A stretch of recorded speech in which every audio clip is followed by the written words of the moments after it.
There's an African proverb that states every morning a gazelle wakes up and knows it must outrun the fastest lion or it will be killed.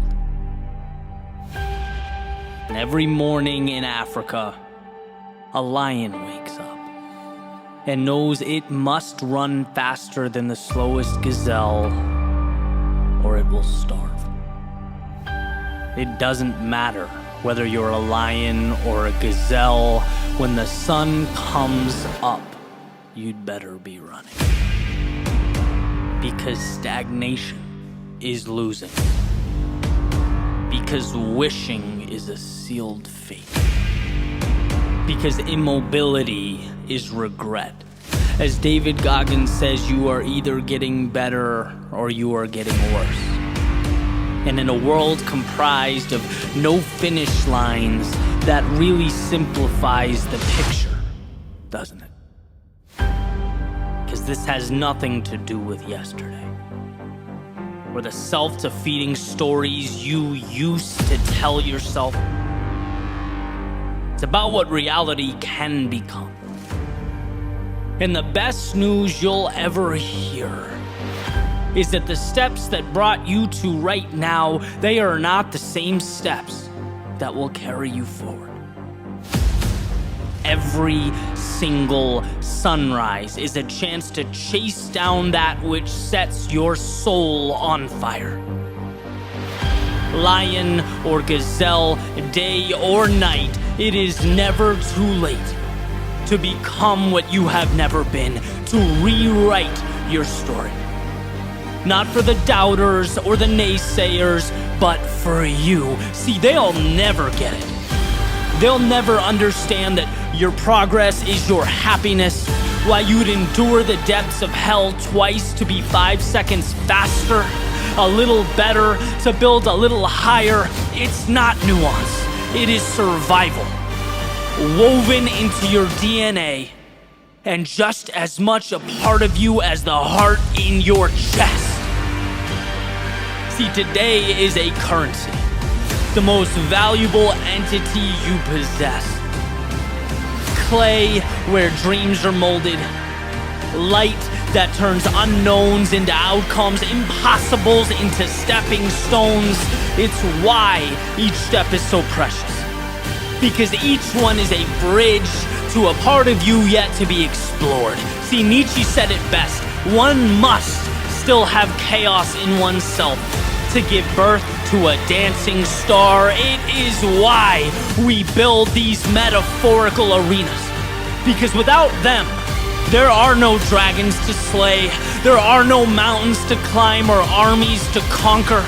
It is from chaos that order is born. Every crack of the sword brings understanding. When the sun comes up, there is no wishing for a better world. There is creating in yourself the one who will make it better, the one who will lead himself and others, who will find amidst the horizon the existence of a world within.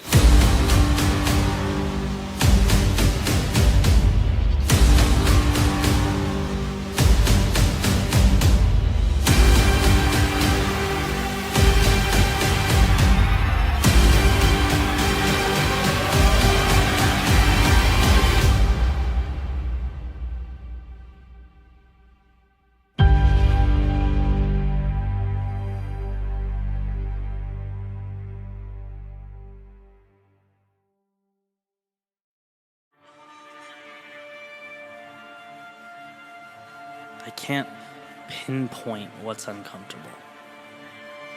Everything just sort of hurts. Almost hovering over me as I attempt to move forward into the desert.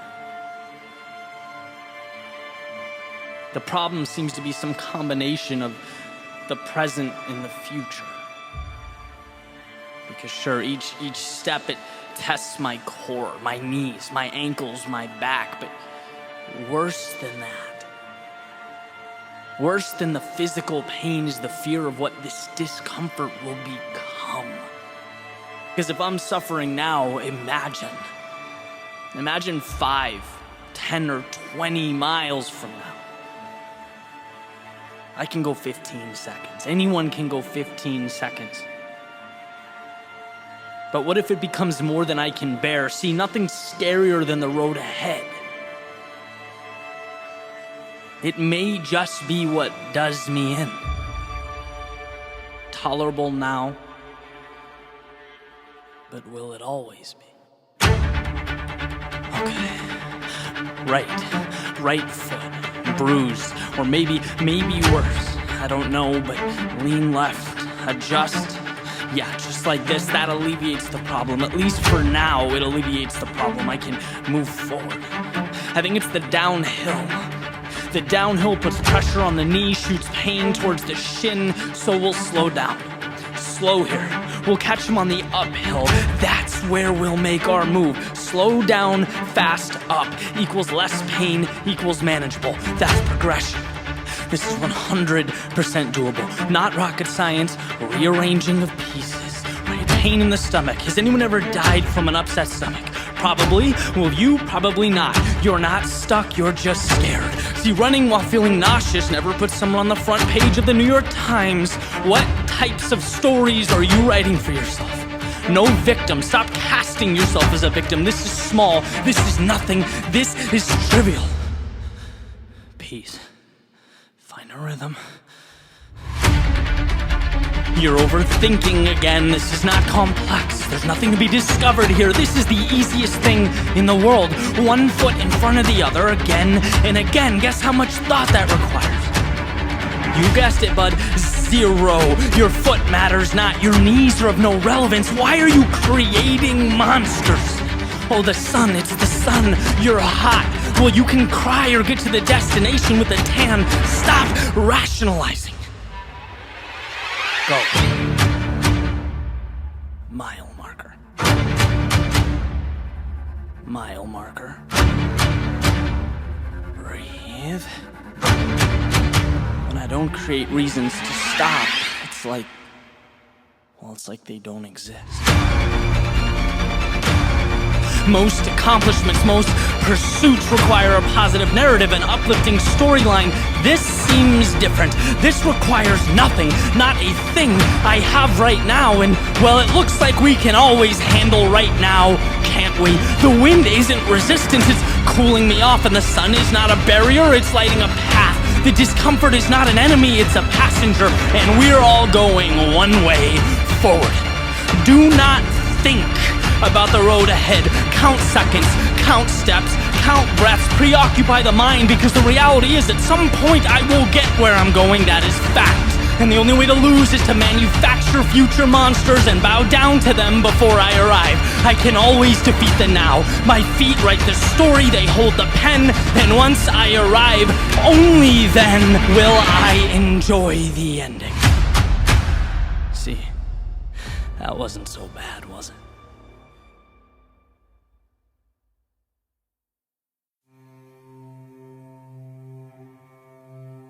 How do you visualize the road you're on? With its twists and turns, smooth terrain, rough terrain, straightaways, hills, what does it all mean? Do you find it odd that it gets more challenging as you get closer to your destination? Right? The further along you get, the more tension life puts between you and the finish line. Almost like the universe is adamant about weeding out those who think they can skate by. What is the difference between saying you want it and really wanting it? Perhaps it's a willingness to fight through a storm just for the opportunity to find calm and serenity in its center.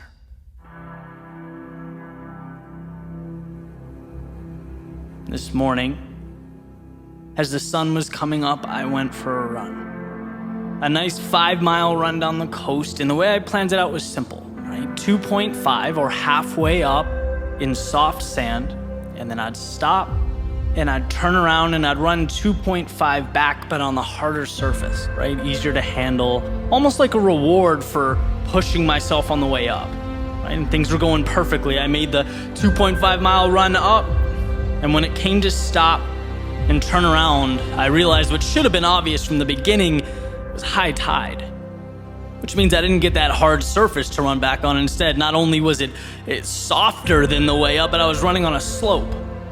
And that just threw my mind for a loop, right? I'm embarrassed to admit I was actually angry about it. You know, I pushed myself hard going up and wanted that breather.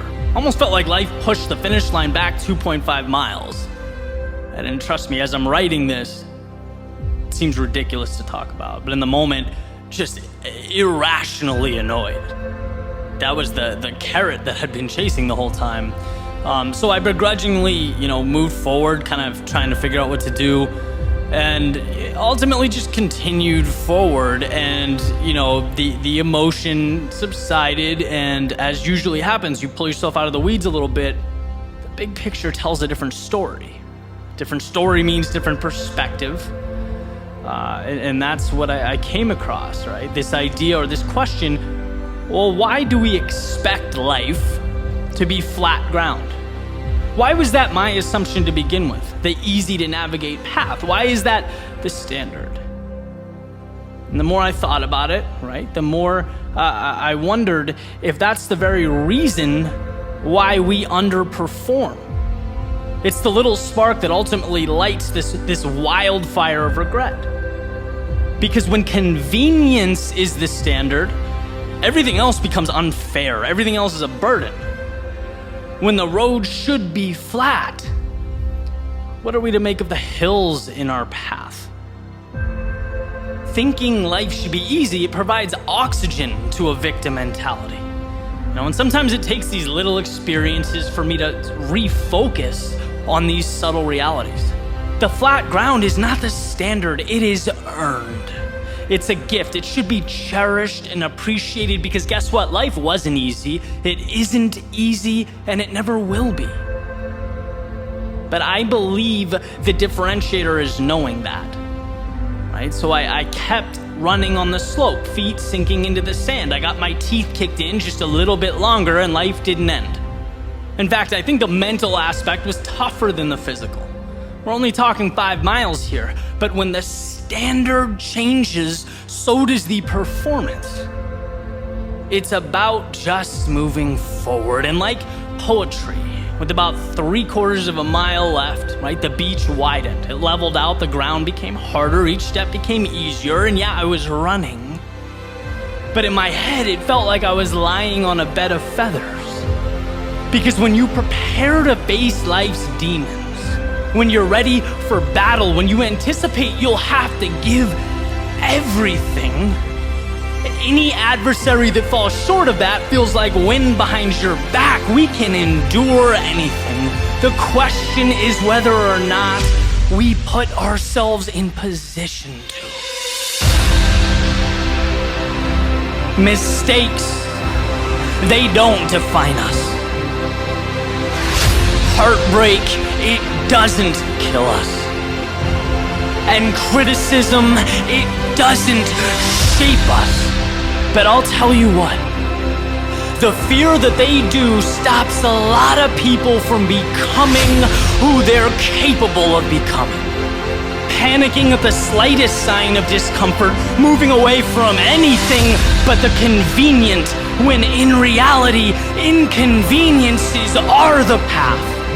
As Ryan Holiday famously put it, the obstacle is the way. See, satisfaction, it doesn't even exist without a will to overcome.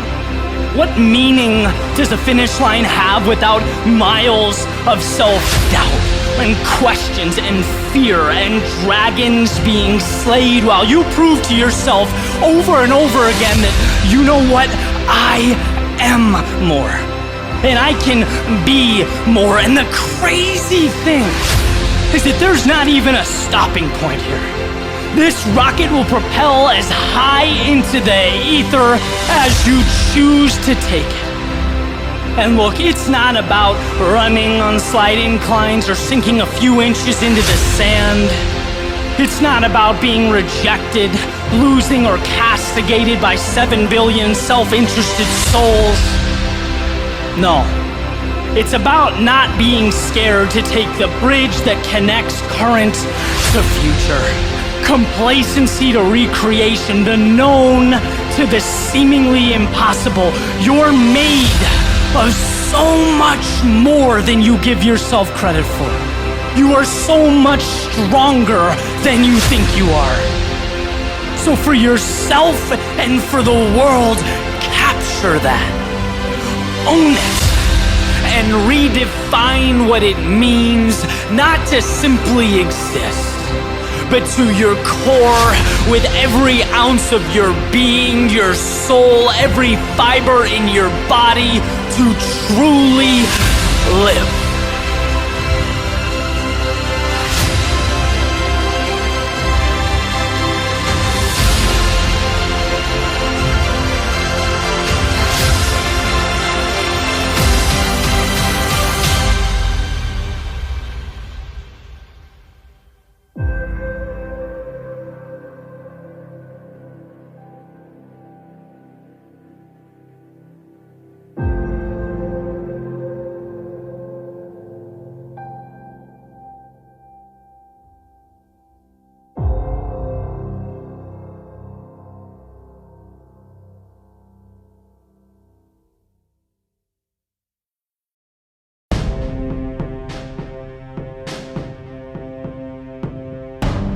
Running into the storm.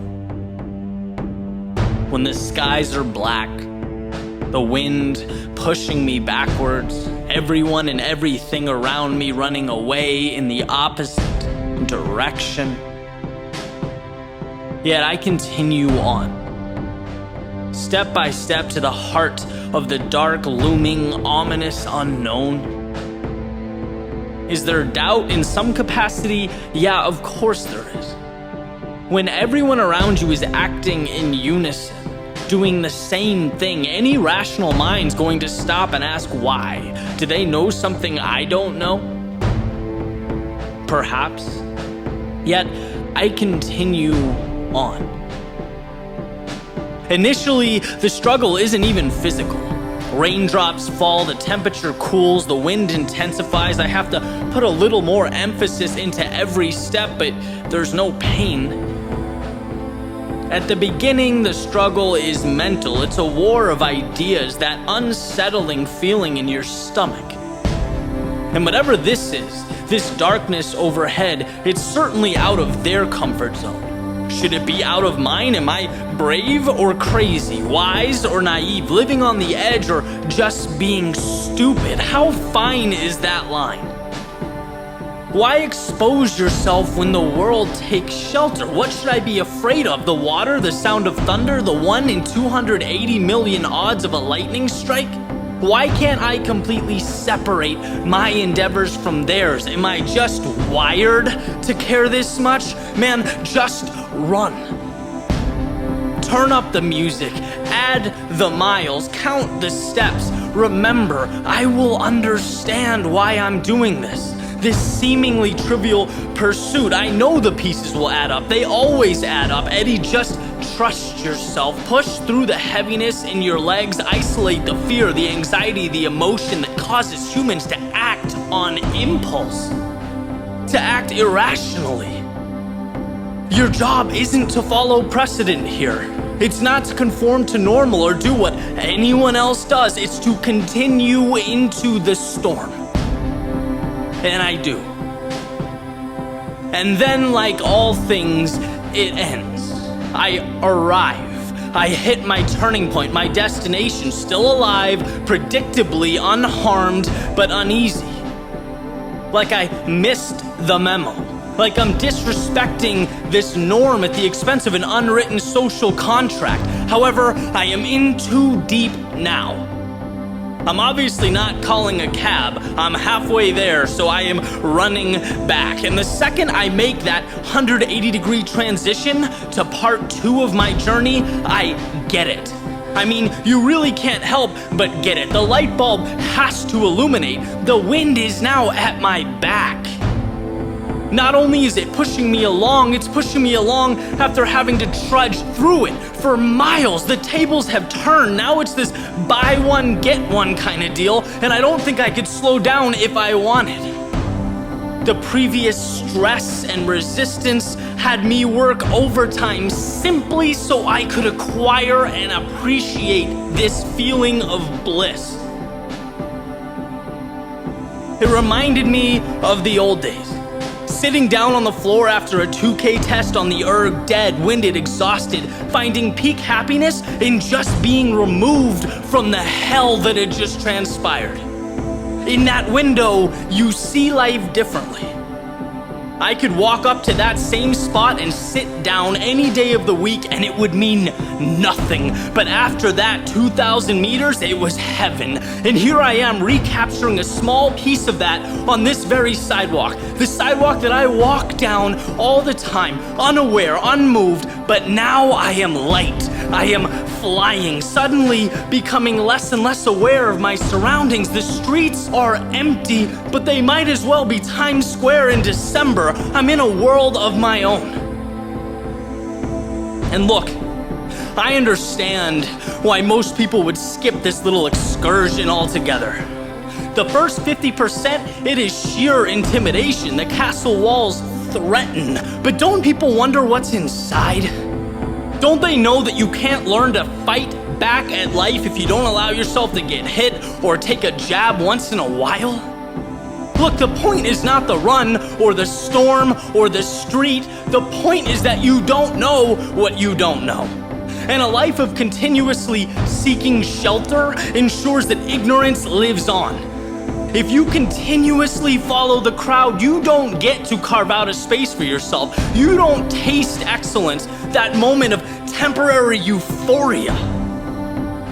And sometimes I forget that. Honestly, it's easy to forget that, but that is why I run. There's always the initial question, the physical and mental turmoil, the pulsing temptation to just stop. After all, this is definitionally unnecessary.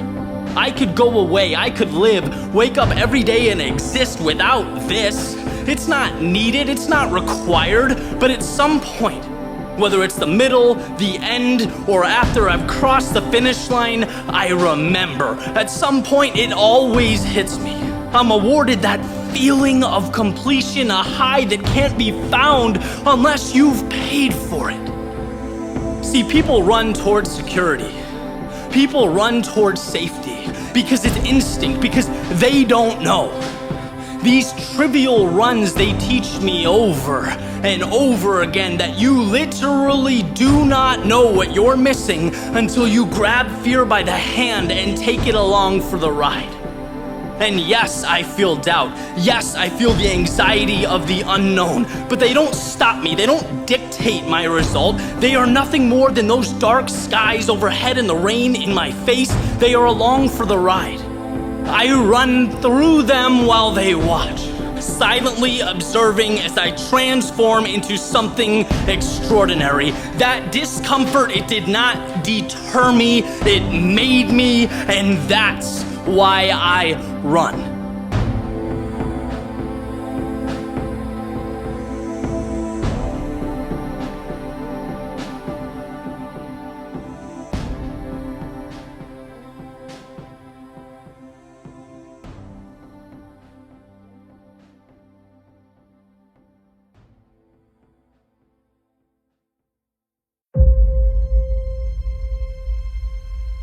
Reality is the existence of two entities. Those who create change and those who merely react to it. And so I've wondered what separates the one from the many. What differentiates a fleeting moment from a chapter in a history book? See, I think we all come to a point where we look up and we see no top to the wall we seek to climb. We look down and see the water rising at our feet with every breath. We look to our left and see those who are where we want to be tomorrow. And we look to our right and see the trail of decisions we love to take back from yesterday. This is where most create their limiting narrative, where most succumb to the world around them, but most is not all. And every soul eventually comes to find that it was shaped not by sunny days or easy roads, but by walking to the edge of the only world it's ever known and daring to risk the normalcy to which it's accustomed. Because our appearance in the light is the manifestation of what we do in the shadows when we're alone, fighting the little battles. Greatness isn't just a different level of results. It's a whole new set of rules. And the monumental task in front of you is the culmination of a battle that's already been fought thousands and thousands of times. It's been won or lost over and over again. Every time you decide to stand apart instead of follow the crowd, decide to flourish instead of just survive, decide to lead instead of follow, build instead of conform, when you endure, it's because you've decided that you are different, not in that moment, but every single day leading up to that point. This is not a reinvention, it's living out who you already chose to be. So the wall is high, you will climb because it's what you do. So the water rises, you will swim because it's who you are. So the people to your left have succeeded, there is always room at the top, and you will claim yours. So you failed in the past, good, because falling then means you endure now, and so you will. There's a quote attributed to Heraclitus on the realities of soldiers in battle. He says, look, out of every 100 men, 10 shouldn't even be there. 80 are just targets. 9 are the real fighters, and we are lucky to have them, for they make the battle. But the one is a warrior, and he will bring the others back.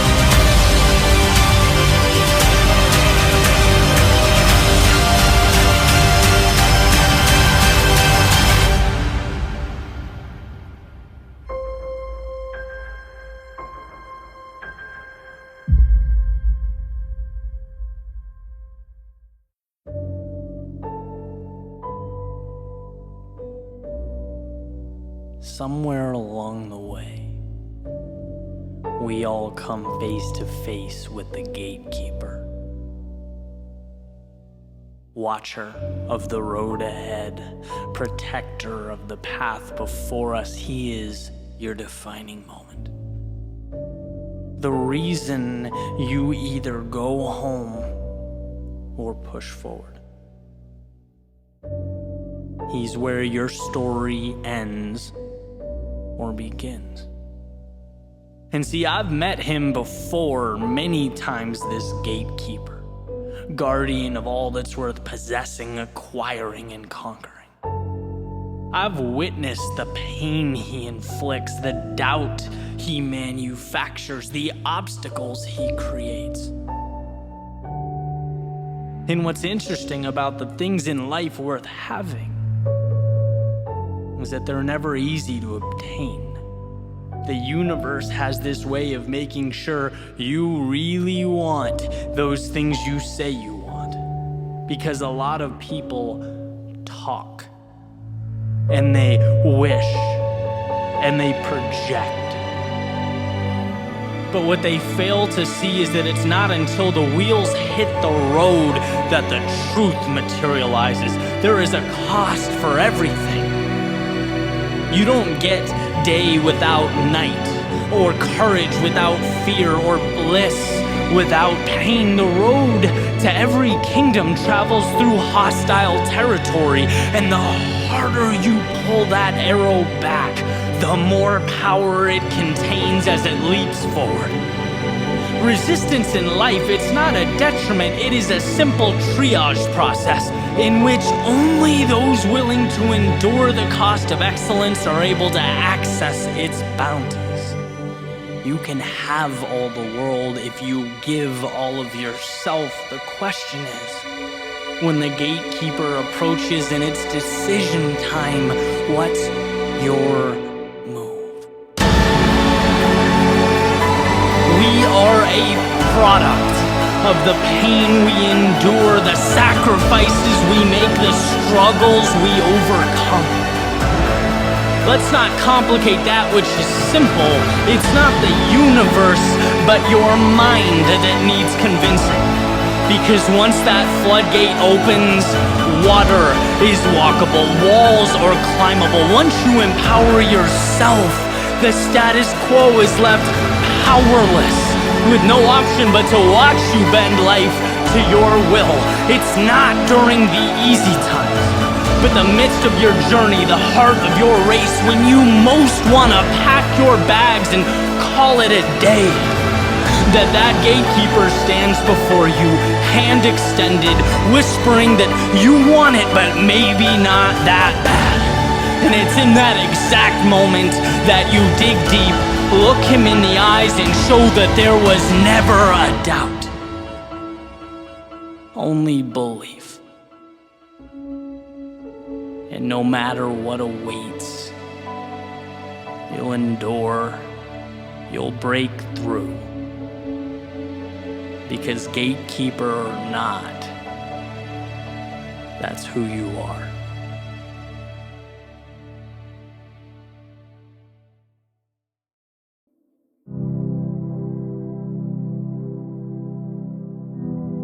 I was running over the weekend, middle of the day, right under that smoldering South Florida sun. I was doing about a 3.7 mile stretch, which is one of 6 or 7 legs I was doing for the ultra marathon that day, against the clock, fighting the heat, starting to really suffer, which is the perfect environment for the thoughts that we don't want to let in. It's where we engineer compromise, create excuses. And I've been running all morning. So as I got more and more tired, my mind inevitably started looking for a way out, rationalizing, slowing down. I think everyone's been there, right, in one way or another. And after wrestling with this for about a mile, I came to a realization. I'm doing too much. Not physically, but mentally. Building cognitive enemies, creating complexity. See, when you're uncomfortable, when you're in pain, things become incredibly convoluted. They seem chaotic. Lack of clarity, at least for me, it creates anxiety. But that light bulb moment was, during that leg, running to Key West at 12 p.m. with miles to go and questions unanswered, that there's nothing complex about the situation, no mystery to resolve or riddle to figure out. In fact, on paper, this is one of the easiest things I have ever done. Why? Well, because all I have to do is not stop. That's it.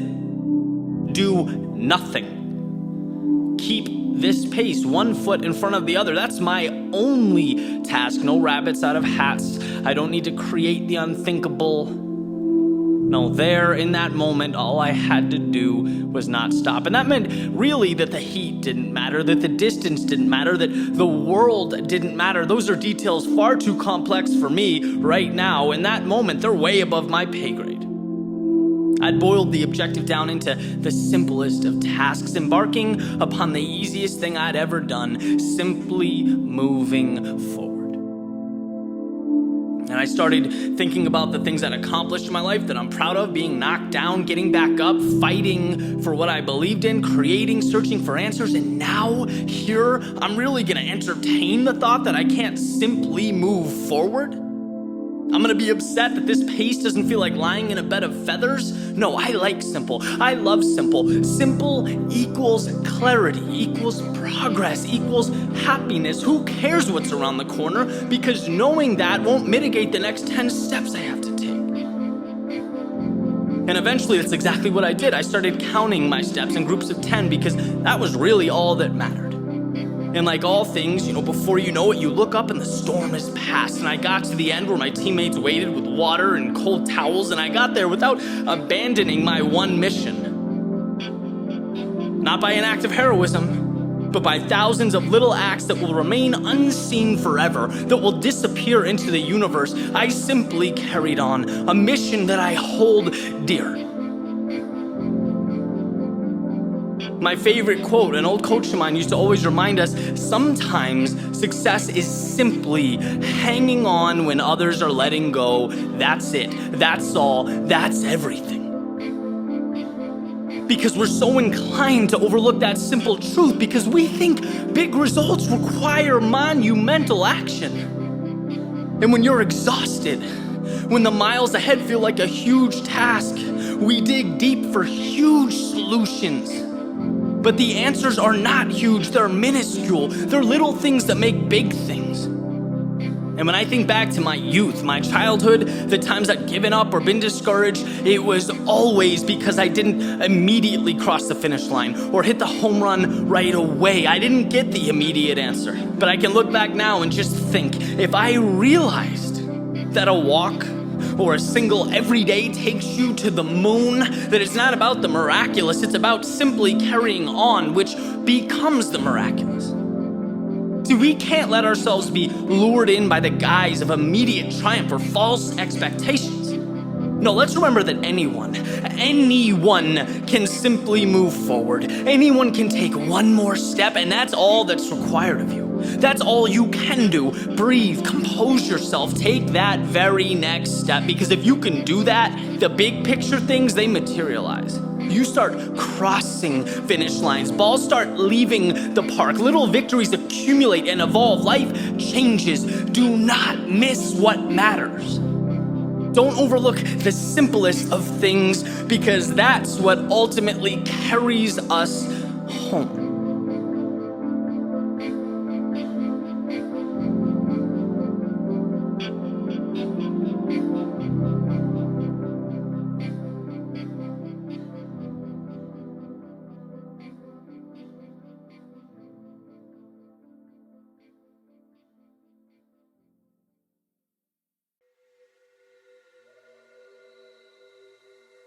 Every single dream, vision, or idea in your life starts with a simple understanding that it's obtainable, that you can make it real. That's the beginning of everything. Self-belief is the gatekeeper that stands between current and future. See, if you think of reality as these city walls you're living in, it's not crazy to think that there are going to be people that only know that existence within the walls, right? That's what they see. That's what most believe. It's how they live. It is only self-belief, a confidence in something greater outside those walls, that opens the gate, that expands your reality. And if you don't believe anything good exists on the other side, why begin? If you don't think you're capable of getting there, why start? And this formula is simple, right? Let's not overthink it. We only move towards outcomes that we believe to be possible. And that's more important than ability, skill set, strength. I mean, you name it. Believing in yourself trumps all that. Because the person with an inferior skill set, maybe an average natural talent, but they believe in something and they move towards it. They give everything for this idea. They know it to be true. They'll always beat the talented person that's unsure, that procrastinates, that has one foot in and one foot out. And if you don't believe in yourself, you're building a city on sand, because I'll tell you what, great things, they're great for a reason. They're in rare supply. They're limited, which means not everyone can have them. which means those who do have them have to fight for them, have to deal with being uncomfortable, have to give more, sacrifice more, pay a steeper price than the masses. And if you don't look in the mirror, stare yourself in the face and know you are one of those select few, what's going to happen when life kicks back at you? You'll fold. You'll resort back to what you know. You'll flee the battle for safety, security, and comfort. But when you know your movie ends at the top of the mountain, when you know at the end of the day you're going to cross a finish line or hold a trophy, your brain internalizes conflict differently, very differently. For someone with self-belief, obstacles don't make you wonder if you should keep going, because you already know you have to keep going. I mean, come on, you haven't arrived yet. There's still a road to travel. No, in this situation, obstacles simply prompt you to ask how. How can I get through this? And that's the small discrepancy that changes everything. Because at some point, you'll look to your right and you'll look to your left and you'll find very few people get to the how question. They all stopped at if. I wonder if I can do this. I wonder if I'm capable. Well, they'll never know. They'll never see that sunset beyond those metaphorical city walls because they never truly believed in themselves. They never opened that gate. Look, I went through 16 years of education without a teacher or professor telling me, Eddie, 99% of life is just believing in yourself to figure challenges out as they come, to figure life out as it comes. That's it. Only X% make it through law school. Only Y% succeed at this and that. That's what you hear. But no, none of that matters. It's simple. Most of the world quits when things get challenging. If you don't, if you have the courage to believe and trust in yourself, you'll succeed. Why? Because you won't stop until you find a way. That's the power of self-belief. It's not quantum physics. It's not complex. You know, at one point, I didn't think I could make a living outside of a cubicle or office building. Then I saw others do it. And for the first time in my life, I believed it was possible. I changed my actions to support my beliefs, and here we are. At one point, I didn't think certain financial goals were reality. I didn't know about a free, flexible lifestyle. I wasn't aware of the type of relationships that would change my life. Why? Because they existed outside those city walls. I didn't believe they were real. I didn't believe in myself to create them, to make them in my own life. But with the change in belief comes a change in reality. You will always follow through on who you believe you are. So let's go back to that mirror visualization. At some point today, look at your reflection and think about nothing but what I'm about to tell you. Everything you need, you have. I promise you, you are equipped to change your life, the lives of everyone around you, and the world in which you exist. So take that fact. Feel it and never ask it again. From now on, the question is how. Your fate is not a coin flip, it's a puzzle. It's about arranging the pieces. And those two eyes looking back at you are more than capable of figuring that out. Ask simply, do you want it? And if yes, open that front door, take that first step, and inject yourself into a journey that will be unlike anything you've ever experienced before. A journey where you have the answers, the aptitude, and now the self-belief.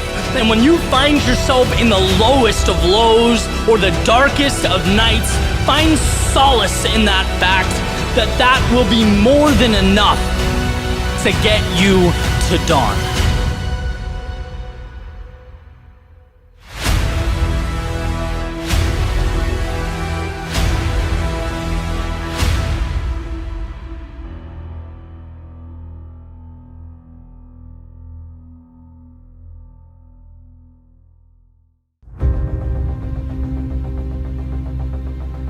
this is it. Every step in the journey has taken you here. Triumph, the defeat, the ups and the downs. The times you went through hell because you knew at some point, at some time, it would be the difference, and now is that time. Someday is knocking at the door. And people, they'll talk numbers. They'll speak in absolutes. They may even question your right to be here. Good. Here is when most falter. When the fearful run and the timid hide, but not you. In fact, it's from these very ashes of improbability you will raise your flag. From their doubt, you will build your empire. Yes, you will be tested, but you've proven you'll find a way, and you will feel pressure, but you know you're made to rise to the occasion. See, that feeling in your chest, that life coursing through your veins, it's your body coming to terms with what your brain already knows. You were put on this planet for right now. You sacrificed for now, fought for now. You bled for right now. This is no coin flip or testing of fate. It's a coming out party. One where the answer need not be constructed. See, you've already built it, brick by brick, day by day, night by night. It's not a time to rebuild, it's a time to be who you know you are. And if you can do that, if you can find the courage to do that, it will be more than enough. The most feared warrior knows that victory is not dependent on those looking at him across the battlefield. Their swords can't pierce what you've built. Their shields can't deflect the inevitable. This is your day. It's your time. The will that lives within you, it's the preparation, the self-belief in the heart. It's why you will rise. It's why normal does not apply to you. Because normal was the stepping stone along the way. Normal was the discipline to show up. It was the commitment to trust in the process. Normal was every second you wanted to take that easy road and didn't. And from those moments, from the normalcy of the day-to-day, from the very heart of the unspectacular, the extraordinary is born. From this process, you have emerged, chiseled from stone and prepared for anything this world will put in front of you. You'll find a way. Look, I'm not asking you to become something new. I'm reminding you who you know you already are.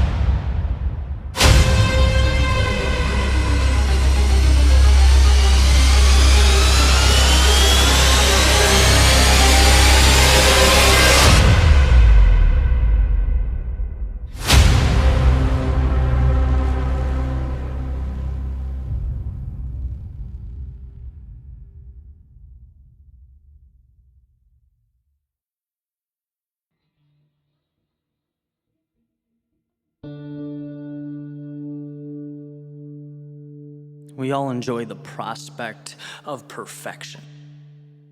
And everyone has an ideal outcome. We all make plans. But very rarely do they unfold as they were drawn up. Why?